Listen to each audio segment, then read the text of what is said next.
میرے نبی نے فرمایا موسیٰ علیہ السلام کی قوم میں ایک نوجوان تھا مالدار، اس کا نام تھا کفی۔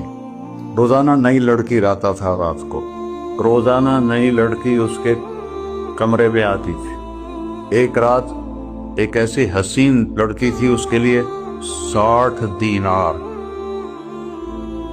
4.5 ماشے کا 1 دینار ہوتا ہے، کچھ 250 ماشے کے تولے بنا کر پھر ان کو 3 لاکھ سے ضرب دو تو پھر آپ کو پتہ چلے گا کہ اس کے پاس دولت کتنی تھی اور اس نے خرچ کیا کیا تھا۔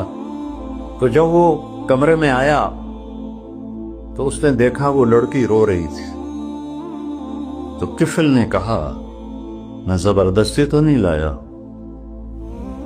رضامندی سے تیری لایا ہوں۔ تو اس نے روتے ہوئے کہا کفل میں بازاری عورت نہیں ہوں، مجھے بھوک نے یہاں پہنچے ہے۔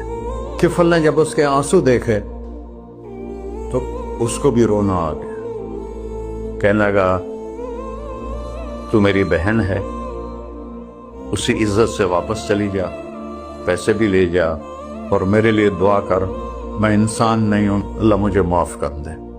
وہ لڑکی چلی گئی۔ کفل کو نہیں پتا کہ چند لمحے بعد کیا ہونے والا ہے۔ سڈن ڈیتھ ہو گئی اس کی، مر گیا۔ سارا شہر جانتا ہے کہ یہ انتہائی غلیظ انسان ہے اور میرا اللہ اس کی توبہ دیکھ چکا ہے۔ اب اگر یہ اگلی بات بکانے لگا ہوں یہ نہ ہوتی تو اس کو کوئی دفن کرنے نہ جاتا، پتھروں میں دبا دیتے۔ جب صبح ہوئی کفل کے دروازے پر نورانی سطر سے لکھا ہوا تھا ان اللہ قد غفر للکفل، اللہ نے کفل کو معاف کر دی، جاؤ اس کو عزت سے ہمارے پاس پہنچا۔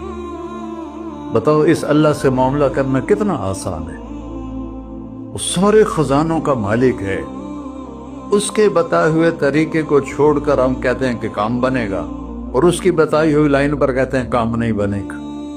اوپر اللہ رؤوف الرحیم، نیچے اللہ کا محبوب رؤوف الرحیم۔